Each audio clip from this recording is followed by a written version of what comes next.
Assalamualaikum warahmatullahi wabarakatuh. Nama saya Sekar Motivasi, NIM 351995 dari jurusan Bimbingan dan Penyuluhan Islam, kelas Dakwah Rekayasa Sosial A. Pada kesempatan kali ini saya akan menjelaskan mengenai laporan saya tentang pemberdayaan di masyarakat. Tema yang saya ambil adalah dakwah dan pemberdayaan masyarakat di pondok pesantren. Judul programnya Upaya Peningkatan Kreativitas dengan Pembuatan Buket Snack di Pondok Pesantren Tahfidzul Quran Bani Fuad Syihabuddin Wonarjan Utara. Yang pertama ada deskripsi singkat program. Di sini mencakupi nama desa dampingan. Nama desa dampingannya adalah Desa Wonarjan Utara. Nama lembaganya Pondok Pesantren Tahfidzul Quran Bani Fuad Syihabuddin Wonarjan Utara. Fokus dampingannya di sini saya memilih fokus dampingan pada santri mukimnya. Kemudian ada nama dan alamat lengkap koordinator disertai nomor telepon dan email.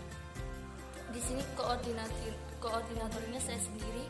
Nama saya Sekar Motivasi, alamat lengkap Jalan Cempaka RT 2 RW 5 nomor 112 Desa Wonarjan Utara, Kecamatan Taman, Kabupaten Pemalang. Kemudian nomor telepon 0877 4418 3966. Ada email sekarmotivasi 8827@gmail.com. Durasi waktunya 1 bulan. Yang kedua ada kondisi dampingan saat ini. Yang pertama ada kondisi umumnya, yaitu kondisi geografis pada Desa Wonarjan Utara. Seperti desa di sekitar jalur Pantura Jawa pada umumnya, Desa Wonarjan Utara ini padat penduduk. Mata pencaharian sebagian orang-orang di Desa Wonarjan Utara ini adalah buruh tenun, pedagang, dan pegawai negeri dan kerja di luar negeri sebagai pelaut. Desa Wonarjan Utara ini termasuk yang cukup menonjol dalam wilayah Kabupaten Pemalang karena dari tingkat kesejahteraan masyarakatnya, desa ini sebagai sentra sarung tenun atau lebih dikenal dengan ATBM atau alat tenun bukan mesin. Selain menonjol karena mata pencahariannya, desa ini memiliki pendidikan Islam seperti pondok pesantren, taman pendidikan Al-Quran, atau majelis Islam lainnya. Kemudian batas-batas wilayah Desa Wonarjan Utara. Yang pertama, sebelah utara ada Kecamatan Pemalang, sebelah timur ada Kelurahan Biji, Desa Kabunan, Kecamatan Taman. Sebelah selatan ada Kelurahan Wonarjan Selatan dan Kecamatan Taman. Sebelah barat Kelurahan Wonarjan Selatan dan Kecamatan Taman. Luas wilayah Desa Wonarjan Utara ini 2,08 km persegi atau 208,65 hektar. Berdasarkan wilayah administratif, desa ini terdiri dari 5 dusun, yaitu yang pertama ada Dusun Kemanggungan, terdiri dari 1 RW dan 7 RT. Kedua ada Dusun Melaki, terdiri dari 1 RW dan 5 RT. Ketiga ada Dusun Pakisaji, terdiri dari 1 RW dan 6 RT. Kemudian Dusun Selatri terdiri dari 1 RW dan 6 RT. Serta Dusun Akromudin terdiri dari 1 RW dan 7 RT. Jadi secara keseluruhan di desa ini memiliki 5 RW dan 31 RT. Yang kedua ada kondisi pondok pesantren ketika saya melakukan pemberdayaan. Tepatnya kondisi pondok pesantren Tahfidzul Quran Bani Fuad Syihabuddin. Pondok pesantren Tahfidzul Quran Bani Fuad Syihabuddin ini terletak di Jalan Kaktus RT 2 RW 4 Selatri Wonarjan Utara, Kecamatan Taman, Kabupaten Pemalang, Jawa Timur. Lokasinya sebelah timur di Desa Wonarjan Utara ini. Pada laporan ini saya sudah melampirkan keterangan tabel santri mukim karena saya di sini melakukan pemberdayaan pada santri mukim. Yang pertama, kelompok usia kurang dari 17 tahun ada 9 jiwa. Terus 17 sampai 20 tahun ada 6 jiwa dan 21 sampai 25 tahun ada 1 jiwa. Kondisi khusus, kemudian ada kondisi khusus yang akan menjadi fokus dampingan saya dalam proses pemberdayaan. Pondok pesantren ini terletak di Jalan Kaktus, seperti yang sudah saya jelaskan sebelumnya. Para santri di pondok ini memiliki kegiatan yang padat layaknya santri seperti pada umumnya, yaitu mengaji terutama setoran hafalan bil ghaib sebanyak 4 kali, yaitu pada saat setelah sholat maghrib, sekitar jam 10, setelah sholat zuhur, dan setelah sholat asar. Selain setoran hafalan, ada kegiatan mengaji lain, yaitu mengaji kitab dengan metode amsilati setelah sholat isya dan mengaji Al-Quran binador setelah sholat maghrib. Padatnya kegiatan pondok tidak menjadikan para santri ini mengeluh. Di Pondok Minpes ini, santri memiliki waktu luang setiap Kamis sore dan Jumat siang, karena pada waktu ini kegiatan mengaji atau kegiatan di pondok diliburkan. Kemudian fokus dampingan yang akan saya lakukan adalah meningkatkan kreativitas santri mukim ini untuk membuat buket snack bersama. Waktu yang saya ambil yaitu ketika para santri mukim ini libur, yaitu antara Kamis sore sampai Jumat siang. Kemudian ada alasan penentuan tema dan lokasi dampingan. Alasan mengapa saya memilih tema dan lokasi damping ini karena lingkungan yang paling dekat di sekitar saya yaitu Pondok Pesantren Bani Fuad ini. Pemberdayaan dengan tema ini dipilih karena selain ilmu agama, santri juga harus memiliki kreativitas dan melakukan peningkatan inovasi yang diasah dengan keterampilan melalui pembuatan buket snack ini.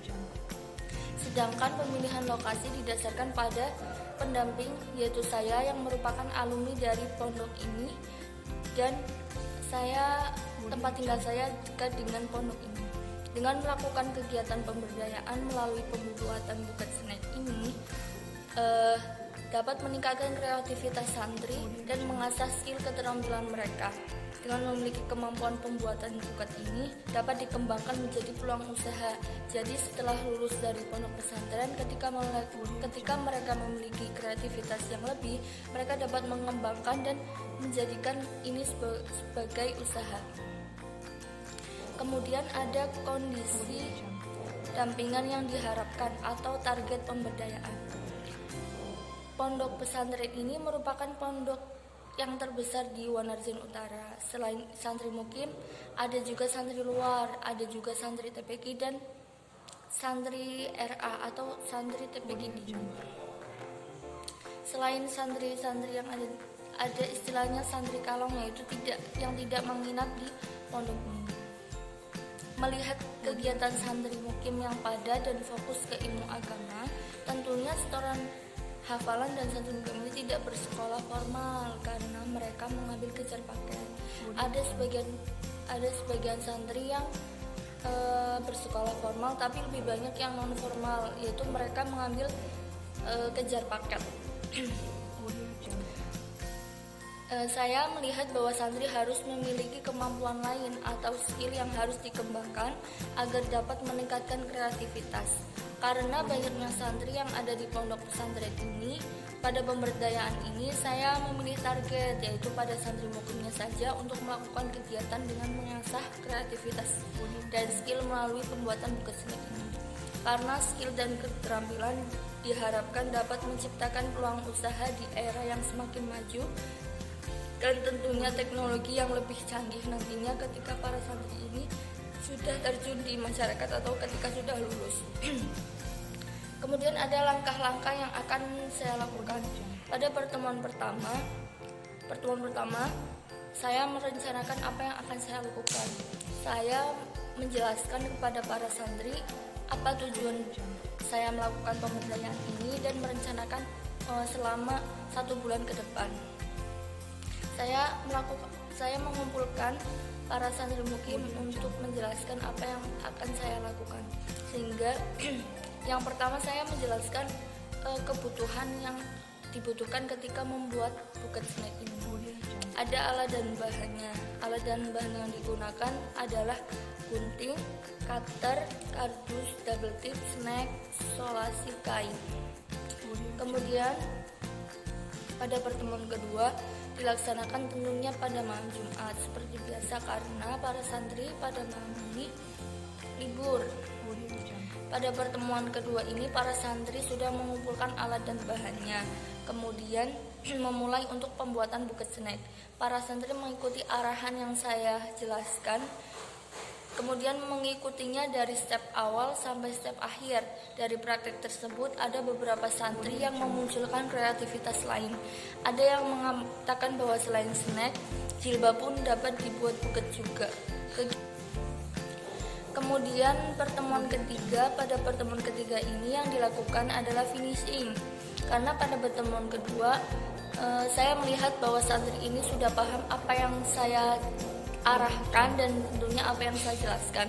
Kemudian pada pertemuan ketiga ini hanya tinggal finishing dan evaluasi untuk apa-apa yang kurang dalam pembuatan buket snack ini.